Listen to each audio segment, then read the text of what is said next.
هادي له ونشهد أن لا إله إلا الله وحده لا شريك له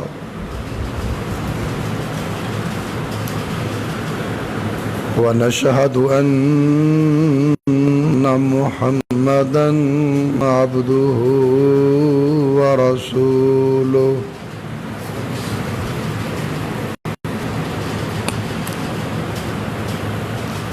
أما بعد فإن خير الحديث كتاب الله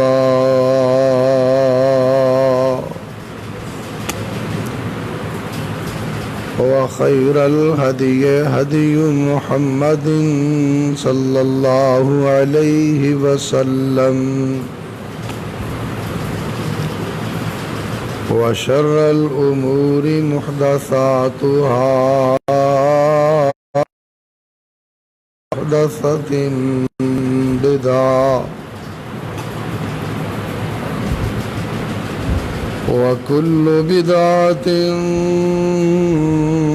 ضلالة وكل ضلالة في النار.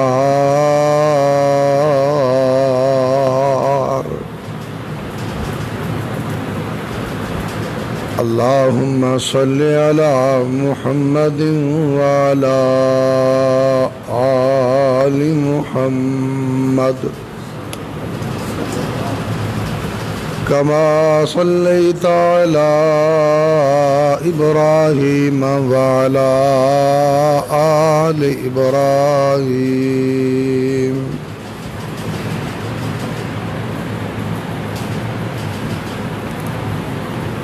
إنك حميد مجيد.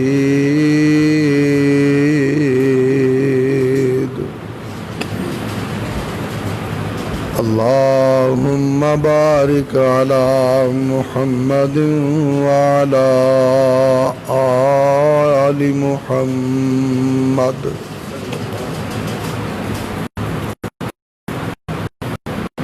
كما باركت على إبراهيم وعلى آل إبراهيم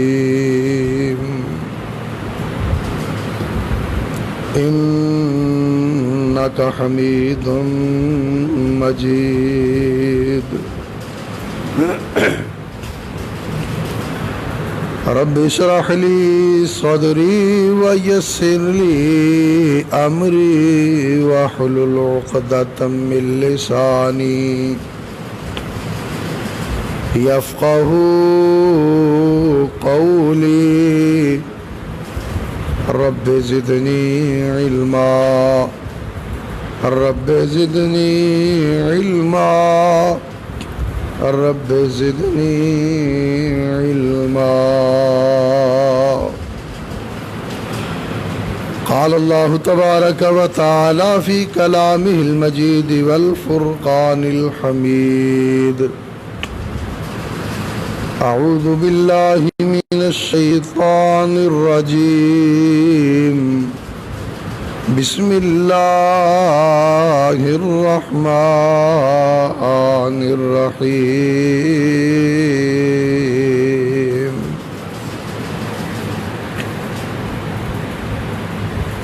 لقد رضي الله عن المؤمنين إذ يبايعونك تحت الشجرة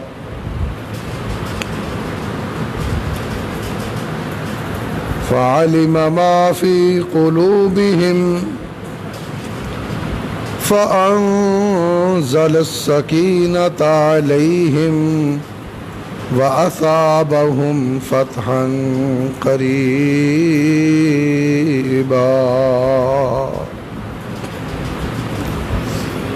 صدق اللہ العظیم و صدق رسولہ النبی الکریم.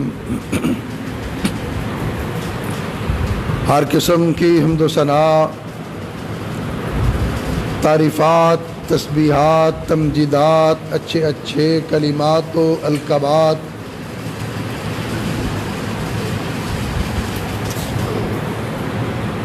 اللہ احکم الحاکمین ارحم الراحمین مالک یوم الدین،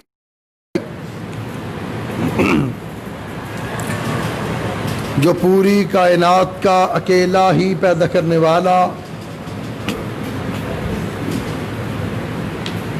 اور اکیلا ہی اس کا نظام چلانے والا ہے،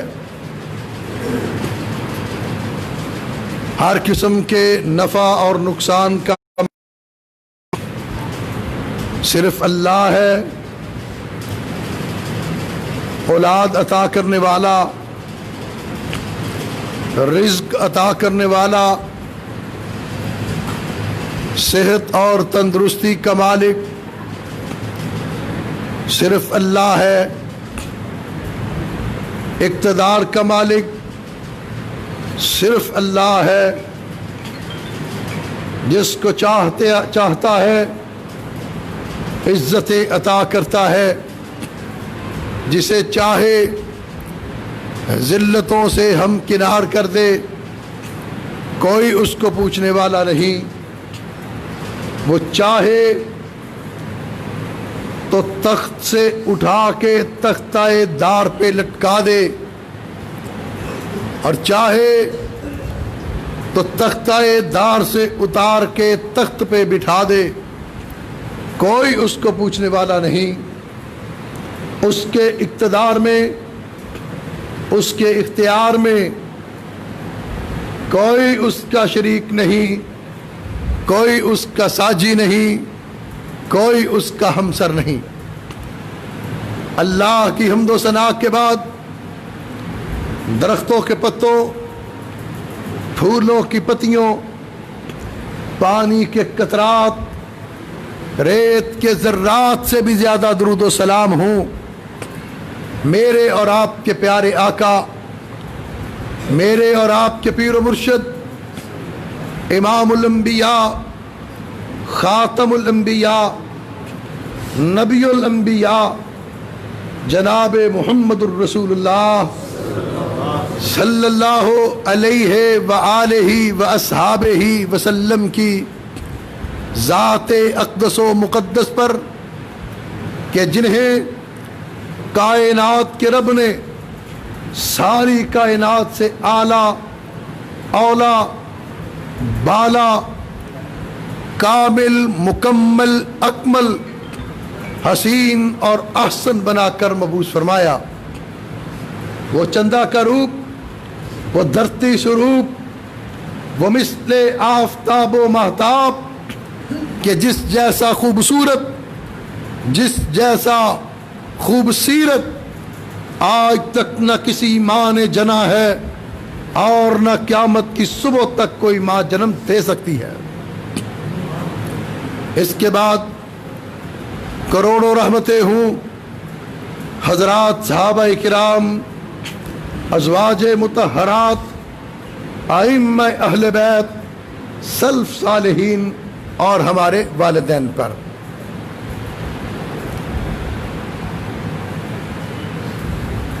آج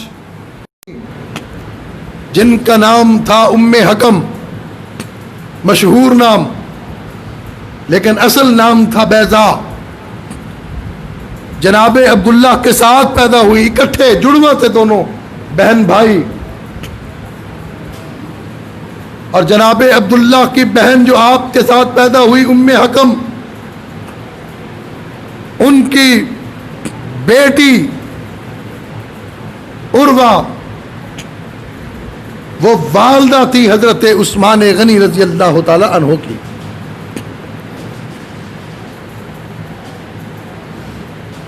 اللہ کے رسول صلی اللہ علیہ وسلم کی پھوپھی، جناب عبداللہ کی بہن آپ کی پھوپھی لگی، اللہ کے رسول صلی اللہ علیہ وسلم کی پھوپھی حضرت عثمان غنی رضی اللہ تعالی عنہ کی نانی تھی۔ یہ دوسری رشتہ داری ہے۔ ان کی نانی آقا علیہ الصلوۃ والسلام کی پھوپھی، اتنا قریب کا رشتہ۔ اور تیسری رشتہ داری وہ رشتہ داری جو اس کائنات کے اندر کبھی کسی کو میسر نہیں آئی. آدم علیہ السلام سے لے کر آج تک رشتہ داری کا وہ شرف جو حضرت عثمان رضی اللہ تعالیٰ عنہ کو حاصل ہوا وہ اس پوری انسانیت کے اندر کسی اور کو حاصل نہیں ہوا. ایک نبی کی 2 بیٹیاں ایک شخص کے گھر میں اگر ہوں، کسی نبی کا دوہرا داماد 1,40,000 انبیاء میں سے 1,40,000 انبیاء میں سے کسی نبی کا دوہرا داماد کوئی نہیں سوائے حضرت عثمان رضی اللہ تعالیٰ عنہ کے. حضرت عثمان رضی اللہ تعالیٰ عنہ کو یہ شرف، یہ اعزاز، یہ مقام ملا کہ اگر کسی نبی کا دوہرا داماد بنا تو حضرت عثمان بنے رضی اللہ تعالیٰ عنہ. یہ دوسری رشتہ داری ہے. یہ حضرت عثمان تیسری حضرت عثمان رضی اللہ تعالیٰ عنہ کی رشتہ داری. اور یہ آقا علیہ الصلوۃ والسلام کے ساتھ نسبت رشتہ داری کی، اور یہ نسبت وہ ہے، یاد رکھیں، حضرت خدیجۃ الکبریٰ رضی اللہ تعالی عنہا کا بڑا مقام ہے، بڑا مرتبہ ہے، لیکن یاد رکھیں حضرت خدیجۃ الکبریٰ کے ساتھ نکاح ہوا میرے اور آپ کے پیارے آقا کا محمد بن عبداللہ کی حیثیت سے. آقا علیہ الصلوۃ والسلام نے اپنی پہلی بیٹی حضرت زینب کا نکاح کیا محمد بن عبداللہ کی حیثیت سے، لیکن محمد الرسول اللہ کی حیثیت سے سب سے پہلے جو پیارے آقا نے رشتہ داری قائم کی وہ حضرت عثمان رضی اللہ تعالی عنہ کے ساتھ قائم کی. نبوت کے بعد، رسالت کے منصب سے فائز ہونے کے بعد سب سے پہلی رشتہ داری حضرت عثمان رضی اللہ تعالیٰ عنہ کے ساتھ کی.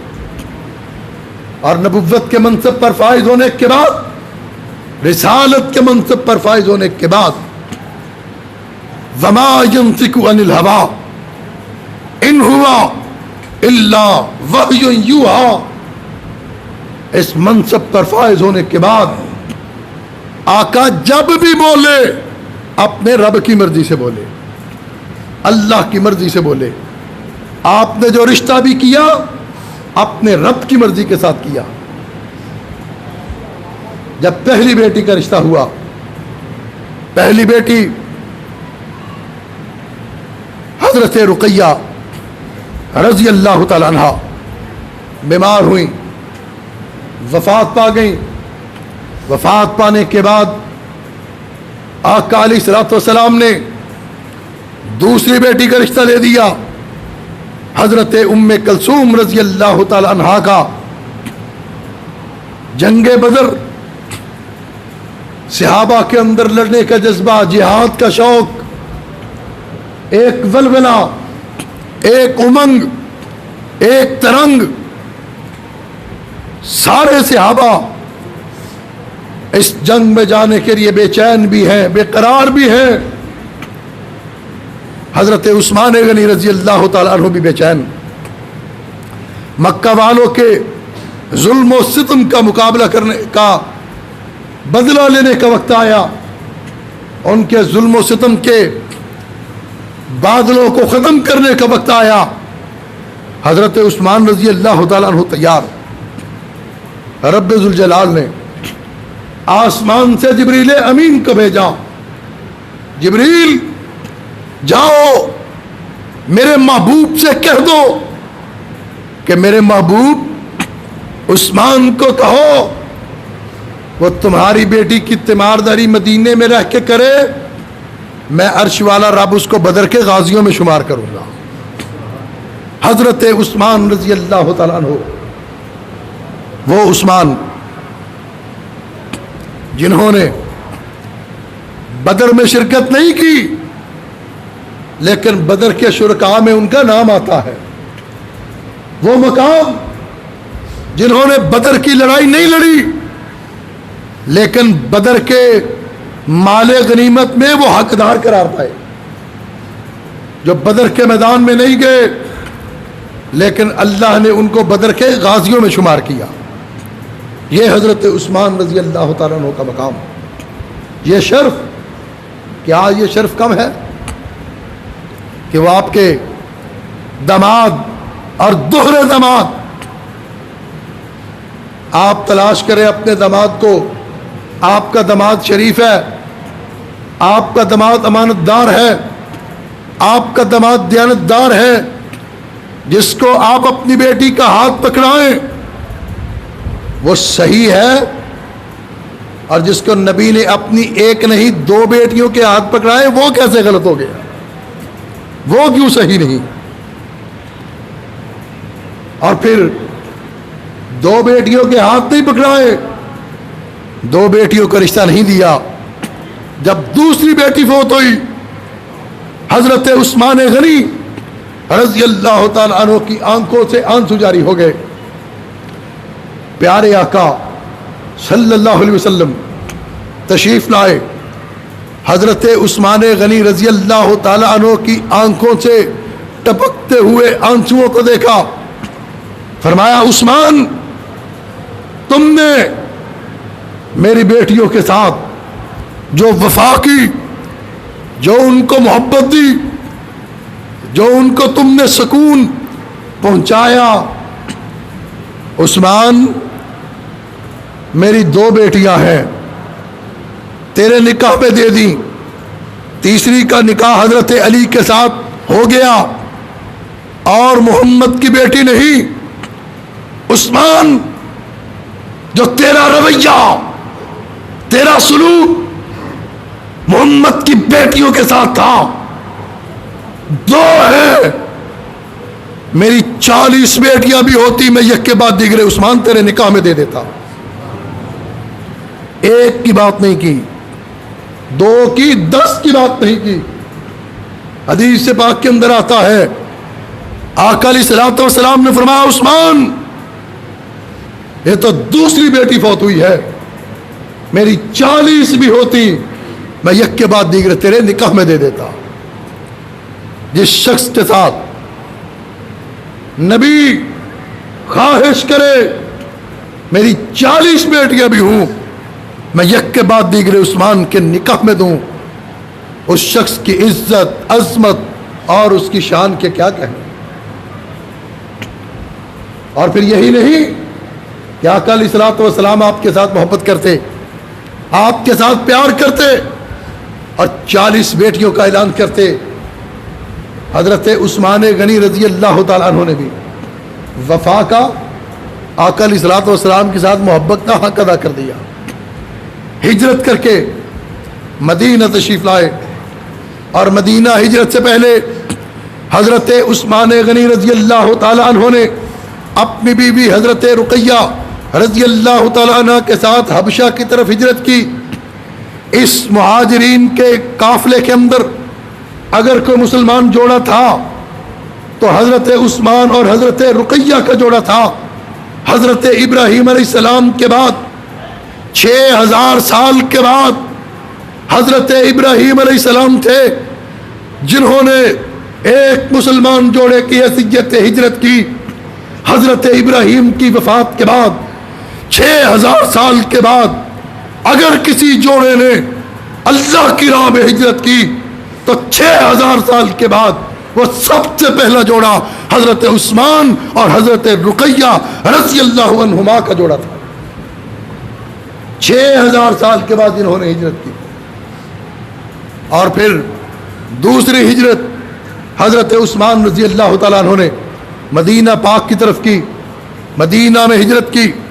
لوگ پریشان، تجارت نہیں، ابھی کاروبار بھی نہیں، مدینے کا پانی کھارا اور میٹھے پانی کے کنویں پہ قبضہ یہودی کا، آقا علیہ الصلوۃ والسلام نے فرمایا کون ہے جو اس آدھے کنویں کو خرید کے اس میرے مسلمانوں کے لیے وقف کر دے، میں محمد قیامت کے دن اسے اپنے ہاتھوں سے حوض کوثر کا پانی پلاؤں گا۔ یہ اعلان کیا حضرت عثمان غنی رضی اللہ تعالی عنہ، گئے یہودی سے آدھا کنواں خرید کے مسلمانوں کے لیے وقف کر دیا، اس کے بعد دوسرا آدھا حصہ بھی خرید کے مسلمانوں کے لیے وقف کر دیا۔ حضرت عثمان رضی اللہ تعالیٰ عنہ، مسجد نبوی کی تعمیر، اس کا وقت آیا، جگہ خریدنے کا وقت آیا۔ آقا علیہ الصلوۃ والسلام نے فرمایا اس مسجد کی تعمیر میں حصہ ڈالنے کے لیے چندہ ڈالو، جو چندہ دے گا میں محمد اس کو جنت میں محل کی ضمانت دیتا ہوں۔ حضرت عثمان غنی رضی اللہ تعالی عنہ اٹھ کے کھڑے ہوئے، عرض کرتے ہیں آقا جنت میں محل کی ضمانت آپ دے دی، کسی اور سے چندہ نہ مانگیے۔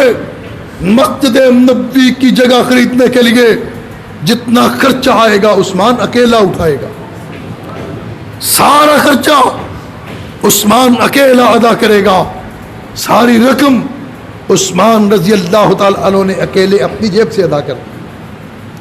اور وہ عثمان رضی اللہ تعالیٰ عنہ جب تبوک کی لڑائی کے لیے آقا علیہ الصلوۃ والسلام نکلنے لگے، مسلمانوں کے لیے لڑائی کا سامان چاہیے، گھوڑے چاہیے، اونٹ چاہیے، تلواریں، زرے۔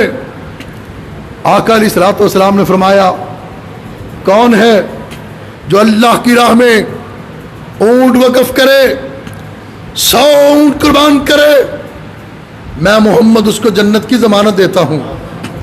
حضرت عثمان غنی رضی اللہ تعالیٰ عنہ اٹھ کے کھڑے ہوئے، عرض کرتے ہیں آقا 100 اونٹ سامان سمیت اکیلے عثمان کی طرف سے قبول فرمائیے۔ آقا علیہ الصلوۃ والسلام نے فرمایا عثمان بیٹھ جاؤ۔ عثمان بیٹھ گئے۔ دوسری مرتبہ حضرت رسول اللہ صلی اللہ علیہ وسلم نے پھر چندے کی اپیل کی، دوسری مرتبہ پھر حضرت عثمان اٹھ کے کھڑے ہوئے، پھر 100 اونٹ سامان سمیت آقا کے قدموں پہ قربان کرنے کا اعلان کر دیا۔ آپ نے فرمایا بیٹھ جاؤ۔ تیسری مرتبہ پھر اپیل کی، تیسری مرتبہ پھر عثمان اٹھے، چوتھی مرتبہ آقا نے پھر اپیل کی، چوتھی مرتبہ عثمان پھر اٹھے، پانچویں مرتبہ آقا نے ارشاد فرمایا، پانچویں مرتبہ بھی عثمان اٹھے، چھٹی مرتبہ آقا نے کہا، چھٹی مرتبہ بھی عثمان اٹھے، ساتویں مرتبہ اپیل کی، ساتویں مرتبہ بھی حضرت عثمان اٹھے۔ 700 اونٹ ایک ہی مقام پر، ایک ہی جگہ سامان سمیت اللہ کے راستے میں وقف کر دیے، قربان کر دیے۔ 700 اونٹ اللہ کے راستے میں وقف کیے۔ ساتویں مرتبہ کے بعد اللہ کے رسول نے جو اعلان فرمایا، جو ارشاد فرمایا، قیامت تک کے لیے آنے والے اپنے کسی امتی کے لیے آپ نے یہ حکم ارشاد نہیں فرمایا، یہ فتویٰ نہیں دیا، یہ اعلان نہیں دیا، اگر دیا اکیلے عثمان کے لیے دیا، جو اعزاز دیا صرف عثمان کو دیا، جو عزت دی صرف عثمان کو دی، جو عصمت دی صرف عثمان کو دی۔ فرمایا ما ضر عثمان ما عملا بعد اليوم، عثمان آج کے بعد تم کوئی نیکی نہ بھی کرو تب بھی رب تمہیں جنت عطا کر کے چھوڑے گا۔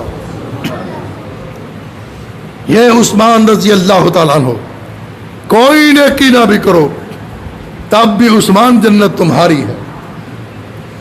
حضرت عثمان رضی اللہ تعالیٰ عنہ کے ساتھ یہ محبتوں کے رشتے، یہ عقیدتوں کے رشتے، یہ پیار کے رشتے، ذرا غور کیجئے۔ اللہ کے رسول صلی اللہ علیہ وسلم نے جب صلح حدیبیہ ہوئی، آقا علیہ الصلوۃ والسلام نے عمرے کا ارادہ کیا، حدیبیہ کے مقام پہ جا کے رک گئے، اور مکہ والوں کے پاس سفیر حضرت عثمان رضی اللہ تعالیٰ عنہ کو بنا کے بھیجا۔ حضرت عثمان رضی اللہ تعالیٰ عنہ سفیر محمد ہیں. کیا شان ہے. آج کسی کو فخر ہے امریکہ کا سفیر ہونے پر، کوئی ناز کرتا ہے کہ میں جناب برطانیہ کا سفیر ہوں، کوئی فخر کرتا ہے میں چائنا کا سفیر ہوں، کسی کو فخر ہے پاکستان کے سفیر ہونے پر، کسی کو فخر ہے سعودی عرب کا سفیر ہونے پر، کسی کو فخر ہے متحدہ عرب امارات کا سفیر ہونے پر، کسی کو فخر ہے کینیڈا کا سفیر ہونے پر، کسی کو فخر ہے مسلمانوں کا سفیر ہونے پر، کسی کو فخر ہے عیسائیوں کا سفیر ہونے پر، کسی کو فخر ہے یہودیوں کا سفیر ہونے پر. مگر میں قربان جاؤں جناب عثمان کی عظمت پر، میں قربان جاؤں جناب عثمان کی رفت پر، میں قربان جاؤں جناب عثمان کی شان پر کہ آپ کو اعزاز ملا تو سفیر محمد ہونے کا اعزاز ملا صلی اللہ علیہ وسلم. پاکستان کو اپنے سفیر پر اعتماد ہے. پاکستان اپنا سفیر دوسرے ملکوں میں بھیجتا ہے، اس کو اپنے سفیر پر اعتماد ہوتا ہے کہ نہیں ہوتا؟ سعودی عرب کو پاکستان کے اندر اپنے سفیر پر اعتماد ہے، امریکہ کو اپنے سفیر پر اعتماد ہے، محمد کو بھی اپنے سفیر محمد پہ اعتماد تھا صلی اللہ علیہ وسلم. اور اعتماد دیکھیے، مکہ والوں سے بات کی کہ آقا علیہ الصلوۃ والسلام اپنے جانثاروں، فداکاروں، حبداروں، دلداروں کے ساتھ، چاند اپنے ستاروں کے ساتھ بیت اللہ کا طواف کرنا چاہتا ہے. کوئی لڑائی کا ارادہ نہیں، عمرہ کر کے واپس چلے جائیں گے. مکہ والوں نے کہا عثمان تمہاری عزت کرتے ہیں، تم آئے ہو بیت اللہ کا طواف کرو، تم آئے ہو بیت اللہ کے در و دیوار کے بوسے لو، تم آئے ہو بیت اللہ کی دہلیز کو چومو، ہم تمہیں نہیں روکیں گے لیکن تمہارے آقا محمد کو ہم یہ کرنے کی اجازت نہیں دیں گے صلی اللہ علیہ وسلم. اور حضرت عثمان غنی رضی اللہ تعالیٰ عنہ سفیر محمد کی وفا دیکھیے، وفا دیکھیے. کہتے ہیں اگر میرے آقا اس بیت اللہ کا طواف نہیں کریں گے تو عثمان بھی نہیں کرے گا. جب تک میرے آقا بیت اللہ کا بوسہ نہیں دیں گے اس وقت تک عثمان بھی بوسہ نہیں دے گا. اور ادھر افواہ پھیل گئی کہ حضرت عثمان غنی رضی اللہ تعالیٰ عنہ کو شہید کر دیا گیا. آقا علیہ الصلوۃ والسلام اپنے 1400 صحابہ کو اکٹھا کیا، 1400 جانثار، وفادار، حبدار، دلدار.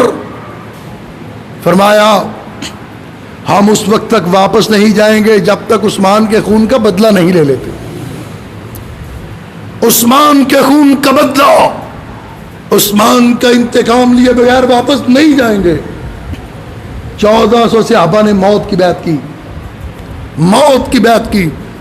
حضرت عثمان کے لیے حضرت ابو بکر صدیق نے موت کی بیعت کی، حضرت عثمان کے لیے حضرت عمر نے موت کی بیعت کی، حضرت عثمان کے لیے حضرت علی نے موت کی بیعت کی، حضرت عثمان کے لیے 1400 صحابہ نے موت کی بیعت کی. مرنے کا اعلان کیا، مرنے کا وعدہ کیا، مرنے کا عزم کیا کہ ہم مر جائیں گے لیکن عثمان کے خون کا بدلہ لے کر کے رہیں گے. 1400 صحابہ جب بیعت کرتے ہیں، ذرا غور کرنا وہ منظر، وہ نظارہ جہاں بیعت کی صحابہ نے، جس درخت کے نیچے بیٹھ کے عثمان رضی اللہ تعالیٰ عنہ کے لیے بیعت کرتے ہیں، اللہ نے اس درخت کا ذکر قرآن میں کر دیا. لقد رضی اللہ عن المؤمنین اذ یبایعونک تحت الشجرہ. جس عثمان کے لیے موت کا اعلان کیا جا رہا ہے، مرنے کا عزم کیا جا رہا ہے، اللہ نے اس درخت کو یہ عظمت بخشی، اس درخت کو یہ عزت بخشی. اللہ نے اس درخت کا ذکر اپنے قرآن کے اندر کر دیا. اور 1400 صحابہ بیعت کرتے ہیں. نیچے رسول اللہ کا ہاتھ ہے، اوپر 1400 صحابہ کا ہاتھ ہے، آقا علیہ الصلوۃ والسلام کا ہاتھ، اوپر 1400 صحابہ کا ہاتھ۔ جب 1400 کے 1400 صحابہ بیعت مکمل کر لیتے ہیں، حضرت عثمان کی خاطر مرنے کا اعلان عزم اور جزم کرتے ہیں، ذرا غور کرنا، نیچے نبی کا ہاتھ، اوپر 1400 صحابہ کا ہاتھ۔ جب 1400 صحابہ کا ہاتھ آیا، اوپر آقا علیہ الصلوۃ والسلام نے اپنا ہاتھ رکھ کے کہا میرے 1400 صحابہ عثمان کا بدلہ لینے کے لیے بیعت کر رہے ہیں، میں محمد بھی عثمان کا انتقام لینے کا اعلان کرتا ہوں۔ نیچے نبی کا ہاتھ، اوپر 1400 صحابہ کا ہاتھ، 1400 صحابہ کے اوپر تاجدار مدینہ کا ہاتھ، مکہ کے در یتیم کا ہاتھ، رسولوں کے سردار کا ہاتھ۔ جب 1400 صحابہ کے اوپر آمینہ کے لال کا ہاتھ آیا، رب کی رحمت جوش میں آئی، اللہ کی رحمت جوش میں آئی۔ فرمایا جبریل، جی رب جلیل، جاؤ جا کر اعلان کر دو، دنیا والوں کو بتا دو، نیچے نبی کا ہاتھ عثمان کے لیے، 1400 صحابہ کا اوپر ہاتھ عثمان کے لیے، 1400 صحابہ کے اوپر میرے نبی کا ہاتھ عثمان کے لیے۔ جبریل اعلان کر دو، ید اللہ فوق ایدیہم، ان 1400 ہاتھوں کے اوپر، نبی کے ہاتھ کے اوپر عرش والے رب کا ہاتھ ہے۔ ید اللہ فوق ایدیہم، ان سب ہاتھوں کے اوپر رب کا ہاتھ، اللہ نے اپنا ہاتھ بھی ان ہاتھوں کے اوپر رکھ دیا۔ یہ حضرت عثمان کا مقام۔ اور اتنا ہی نہیں بلکہ فرمایا کہ جن صحابہ نے میرے عثمان کے لیے مرنے کا اعلان کیا، وفا کا اعلان کیا، بدلے کا اعلان کیا، انتقام کی بیعت کی، میں رب لقد رضی اللہ عن المؤمنین اذ یبایعونک تحت الشجرہ، میں 1400 کے 14 صحابہ کو عثمان کی وجہ سے جنت کا سرٹیفکیٹ دیتا ہوں۔ حضرت عثمان رضی اللہ تعالی عنہ، وہ عثمان کہ جن کی وجہ سے 1400 صحابہ کو جنت کا سرٹیفکیٹ ملا، اور وہ عثمان رضی اللہ تعالیٰ عنہ کہ جن کے بارے میں لکھنے والوں نے لکھا کہ حیا اتنی تھی، ایک دن آقا علیہ الصلوۃ والسلام تشریف فرما ہے، آپ کی پنڈلی مبارک سے کپڑا ہٹا ہوا، حضرت ابو بکر آئے، آپ لیٹے رہے، آپ کی پنڈلی سے کپڑا ہٹا رہا، حضرت عمر آئے، آپ کی پنڈلی مبارک سے کپڑا ہٹا رہا، آپ لیٹے رہے۔ جب حضرت عثمان آئے، آقا علیہ الصلوۃ والسلام اٹھ کے بیٹھ گئے اور اپنی پنڈلی مبارک پہ کپڑا بھی کر لیا، سارے چلے گئے۔ حضرت عائشہ عرض کرتی ہیں آقا، ابا عمر آئے، ابا ابو بکر آئے، آپ کی پنڈلی سے کپڑا ہٹا رہا، آپ لیٹے رہے، آپ نہیں اٹھے، آپ سیدھے ہو کے نہیں بیٹھے۔ چچا عمر آئے، آپ کی پنڈلی سے کپڑا ہٹا رہا، میرے چچا عثمان آئے، آقا آپ اٹھ کے بھی بیٹھ گئے، آپ نے اپنی پنڈلی مبارک پہ کپڑا بھی کر لیا، اس کی کیا وجہ ہے؟ کائنات کے امام رحمت کائنات صلی اللہ علیہ وسلم اپنی زبان مبارک سے ارشاد فرماتے ہیں، فرمایا عائشہ جس کی حیا آسمان کے فرشتے بھی کرتے ہوں، میں محمد اس کی حیا کیوں نہ کروں، میں محمد اس کی حیا کیوں نہ کروں۔ وہ عثمان رضی اللہ تعالیٰ عنہ، اللہ ان کے فضائل کو، ان کے مناقب کو اللہ سمجھنے کی توفیق عطا فرمائے، اللہ ان کے سیرت و کردار کو اپنانے کی توفیق عطا فرمائے۔ وآخر دعوانا ان الحمد للہ رب العالمین۔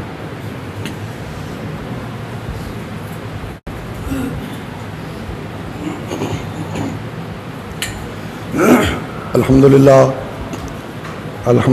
نحمده ونستعینه ونستغفره ونؤمن به ونتوکل علیہ ونعوذ باللہ من شرور انفسنا ومن سیئات اعمالنا، من يهده اللہ فلا مضل له ومن يضلله فلا هادی له۔ ونشهد أن لا إله إلا الله وحده لا شريك له ونشهد أن محمدا عبده ورسوله أما بعد فإن خير الحديث كتاب الله وخير الهدي هدي محمد صلى الله عليه وسلم وشر الأمور محدثاتها وكل محدثة بدعة وكل بدعة ضلالة وكل ضلالة في النار.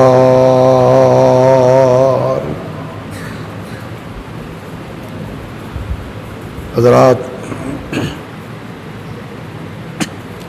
یہ اللہ کریم کا بہت بڑا احسان ہے کہ اس مالک نے اس بستی کے اندر، اس کالونی کے اندر، اس گاؤں کے اندر اپنا گھر بنانے کی توفیق عطا فرمائی. جن لوگوں نے اس کے لیے جگہ وقف کی، جنہوں نے اس کی تعمیر کے لیے کوشش کی، جنہوں نے اس تعمیر کے لیے حصہ ڈالا، اللہ سب کو اپنی بارگاہ کے اندر قبول و منظور فرمائے. مبارکباد کے مستحق ہیں رانا سیف الاسلام شاہد صاحب، ناظم سیاسی امور مرکزی جمعیت اہل حدیث لاہور، جو خیر کے کاموں میں سب سے آگے، سب سے پہلے ہوتے ہیں. مانگا منڈی سے لے کر شادرے تک، شادرے سے لے کر نتھو کی تک، نتھو کی لیک سے لے کر باگڑیاں اور آگے سادوں کی، ہلوں کی تک، لاہور کے چاروں کونوں میں جہاں پر بھی ان کو کوئی خیر کا کام نظر آئے، الحمدللہ وہاں پر رانا سیف الاسلام صاحب موجود ہوتے ہیں. جناب الیاس انصاری صاحب بھی ان کے ہم سفر رفیق کار ہیں. حافظ کاشف صاحب جنہوں نے اس مسجد کے لیے کوشش کی، اور دوسرے صاحب جنہوں نے یہ جگہ خرید کے وقف کی. اللہ سب کو دنیا اور آخرت میں اس کا بہترین بدلہ عطا فرمائے. آقا علیہ الصلوۃ والسلام نے فرمایا، کوئی بندہ اللہ کا گھر بناتا ہے جانور کے گھونسلے جتنا، جانور کے گھونسلے جتنا گھر بنائے، پیارے آقا نے فرمایا میں محمد اس کو جنت میں محل کی ضمانت دیتا ہوں، محل کی ضمانت. اور جو محل اللہ جنت میں عطا کرے گا اپنا گھر بنانے والوں کو، اس کے لیے کوشش کرنے والوں کو، وہ محل کتنا بڑا ہوگا. اس کا جو حال کمرہ ہے نا، حال کمرہ 90 کلومیٹر کا ہوگا. اس کا حال کمرہ 90 کلومیٹر کا. یہ پورا لاہور چاروں طرف چلے جائیں، یہ 90 کلومیٹر نہیں بنتا. ایک اللہ کا گھر بنانے والے کو، اللہ کے گھر میں حصہ ڈالنے والے کو اللہ اتنا بڑا محل دیں گے. اس محل کا ایک کمرہ، ایک حال کمرہ، اس کی لمبائی اور چوڑائی 90 کلومیٹر ہوگی. آپ اندازہ کریں جنہوں نے اس کے لیے کوشش کی، محنت کی، بنیادوں میں، مٹی میں، دروازوں میں، کھڑکیوں میں، پنکھوں میں، لائٹوں میں، سب کو اللہ نے اجر عطا کر دیا. اور اتنا اجر عطا کیا، ایک بادشاہ نے یہ حدیث سنی، محمود غزنوی کے بارے میں آتا ہے کہ اس نے اب یہ حدیث سنی نا، اس نے فیصلہ کیا کہ میں اللہ کا گھر بناؤں گا اور اللہ اس کے بدلے مجھے جنت میں گھر دیں گے، اتنا بڑا محل ہوگا. اس نے تعمیر شروع کر دی، جگہ خود لی اور اب مزدوروں کو کہہ دیا کہ کسی کا حصہ نہیں ڈالنا، کسی سے اینٹیں، سریا، سیمنٹ، بجری، ریت جو بھی اس زمانے میں تھا کسی سے نہیں لینا، ساری مسجد اپنے خرچے سے بنواؤں گا تاکہ پورا ثواب مجھے ملے، پورا اجر ملے۔ ایک مائی بی بی بیچاری آئی تھوڑے سے پیسے لے کر، جو ملازم کام کر رہے تھے انہوں نے کہا بی بی منع کیا ہمیں بادشاہ نے، کسی کا حصہ اس میں نہیں ڈال سکتا۔ بڑا اصرار کیا، بڑا انکار کیا، آخر وہ بیچاری بی بی ایک بیلچہ لے آئی، بیلچہ لائی اور کہا کہ چلو یہ اس بیلچے کو رکھ لو، مٹی اٹھانے کے لیے، مٹی اکٹھی کرنے کے لیے، مسجد کی تعمیر میں بیلچہ استعمال ہو جائے گا، میری طرف سے اسے رکھ لو، اسے اللہ قبول کرے۔ بیلچہ دے کے چلی گئی، مسجد کی تعمیر مکمل ہوئی، بادشاہ کو خواب آیا، اس نے ایک محل دیکھا سونے کا بنا ہوا، سونے کا گھر، سونے کا محل۔ اس نے پوچھا یہ کس کا ہے؟ انہوں نے کہا جی یہ بادشاہ سلامت آپ کا ہے، آپ نے اللہ کا گھر بنایا، اس کے بدلے میں اللہ نے آپ کو سونے کا محل عطا کیا۔ بادشاہ بڑا خوش ہوا۔ اسی محل کے سامنے ایک اور محل سونے کا، اس نے کہا یہ کس کا گھر ہے؟ انہوں نے کہا یہ ایک فلاں بڑھیا مائی عورت غریبنی آپ کی سلطنت ریاست میں رہتی ہے، یہ اس کا گھر ہے۔ اس نے کہا اس نے بھی مسجد بنوائی؟ انہوں نے کہا نہیں بادشاہ سلامت، اس نے مسجد نہیں بنوائی، جو مسجد آپ نے بنوائی ہے اس میں اس نے صرف بیلچہ وقف کیا تھا، صرف بیلچہ دیا، ایک بیلچہ۔ جاگ آ گئی بادشاہ نے کہا بلاؤ اس بی بی کو، بلاؤ اس بی بی کو۔ بی بی کو کہا بی بی اس بیلچے کے پیسے لے لے، جتنے لینے ہیں لے لے، منہ مانگے پیسے دوں گا، اس بیلچے کی قیمت لے لو۔ بی بی نے کہا نہیں لوں گی۔ اس نے کہا ایسے کرو، ترازو کو قائم کرو، ایک پلے میں بیلچے کو رکھ دو، ایک پلے میں سونا رکھ دیتا ہوں۔ اس نے کہا بادشاہ جس سونے کی تو بات کر رہا ہے، جو سونے کا محل خام میں تجھے دکھایا گیا، وہی سونے کا محل اللہ نے مجھے بھی دکھا دیا۔ اللہ نے مجھے بھی خواب کے اندر، میں اس محل کو چھوڑ کے کیسے لے سکتی؟ یہ اجر، یہ ثواب اللہ اپنے گھر بنانے والوں کو عطا کرتا ہے، اور یہ گھر ابراہیم علیہ السلام کی سنت ہے۔ اس گھر کی صفائی کرنا، گھر کا خیال رکھنا، صرف یہی نہیں کہ گھر بن گیا کافی ہے، اس کا خیال رکھنا، اس کی صفائی ستھرائی۔ ایک عورت مدینے کی مسجد نبوی کی صفائی کیا کرتی، آقا علیہ الصلوۃ والسلام شہر سے باہر گئے، جب تشریف لائے کئی دن اس بی بی کو نہیں دیکھا جو مسجد نبوی کی صفائی کرنے کے لیے آتی تھی۔ فرمایا وہ عورت نظر نہیں آ رہی، کہاں ہے وہ بڑھیا؟ صحابہ عرض کرتے اللہ کے رسول وہ فوت ہو گئی، آپ یہاں نہیں تھے، ہم نے اس کا جنازہ پڑھ کے تدفین کر دی۔ فرمایا مجھے کیوں نہیں بتایا، میرا انتظار کیوں نہیں کیا؟ اس کی قبر پہ گئے، آقا علیہ الصلوۃ والسلام نے اس کی قبر پہ کھڑے ہو کے دعا کی، اس کی قبر پہ کھڑے ہو کے دعا کی، جو عورت مسجد کی صفائی کیا کرتی تھی۔ اور پیارے آقا نے فرمایا جو بندہ مسجد کا خیال رکھتا ہے، مسجد کی تعمیر کا، مسجد کی تعمیر ہونے کے بعد اس کی صفائی ستھرائی، اس کے انتظام کا، میں نہیں کہتا، میرے اور آپ کے پیارے آقا نے ارشاد فرمایا ضمانت دو کہ وہ شخص مومن ہے، اس شخص کے مومن ہونے کی ضمانت دے دو۔ کس طرح پتہ چلے گا کہ مومن ہے؟ دیکھو جو شخص مسجد کے ساتھ منسلک ہے، اللہ کے گھر کا خیال رکھتا ہے، صفائی کرتا ہے، فضول پنکھے نہیں چلنے دیتا، اس کو بجلی کے بل کی فکر ہے، کبھی تعمیر کی فکر ہے، کبھی توسیع کی فکر ہے، آقا نے فرمایا ضمانت دو کہ وہ شخص مومن ہے۔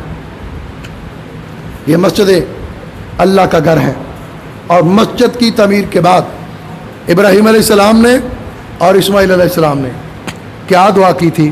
آج سارے مل کے دعا کرو، ربنا تقبل منا انک انت السمیع العلیم۔ اللہ اس گھر کو ہم سب کی طرف سے اپنی بارگاہ کے اندر قبول و منظور فرما، اللہ اس کا ثواب ہمیں، ہمارے بچوں کو، پورے گاؤں کو، پوری بستی کو، ہمارے والدین کو اللہ اس کا عطا فرما۔ ہم سب کے لیے اللہ اپنے اس گھر کو صدقہ جاریہ بنا دے انشاءاللہ۔ یہ اس علاقے کے اندر مرکزی جمعیت اہل حدیث کا مرکز ہوگا، توحید کا مرکز ہوگا انشاءاللہ۔ یہاں سے کتاب و سنت کی شعائیں پھوٹیں گی، کرنیں پھوٹیں گی انشاءاللہ، یہاں سے اسلام پھیلے گا۔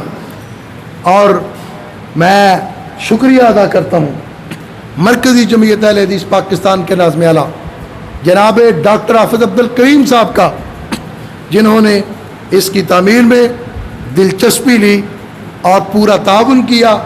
آج الحمدللہ حضرت حافظ عبد الکریم صاحب کی اس خلوص، آپ کی اس کوشش اور آپ کے اس تعاون کی وجہ سے آج الحمدللہ اللہ کا گھر مکمل ہو چکا ہے۔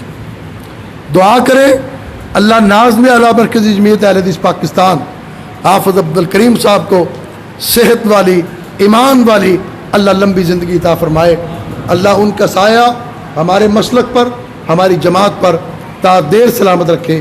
میں ایک مرتبہ پھر جناب رانا سیف الاسلام شاہد صاحب، ان کی پوری ٹیم کو خراج تحسین پیش کرتا ہوں۔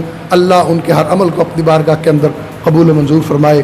قال اللہ تبارک و تعالی فی کلامہ المجید والفرقان الحمید، اعوذ باللہ من الشیطان الرجیم، بسم اللہ الرحمن الرحیم، ان اللہ وملائکتہ یصلون علی النبی یا ایھا الذین آمنوا صلوا علیہ وسلموا تسلیما، اللہم صلی علی محمد وعلی آل محمد کما صلیت علی ابراہیم وعلی آل ابراہیم انک حمید مجید، اللہم بارک علی محمد وعلی آل محمد کما بارکت علی ابراہیم وعلی آل ابراہیم انک حمید مجید، سبحان ربک رب العزت عما یصفون وسلام علی المرسلین والحمد للہ رب العالمین۔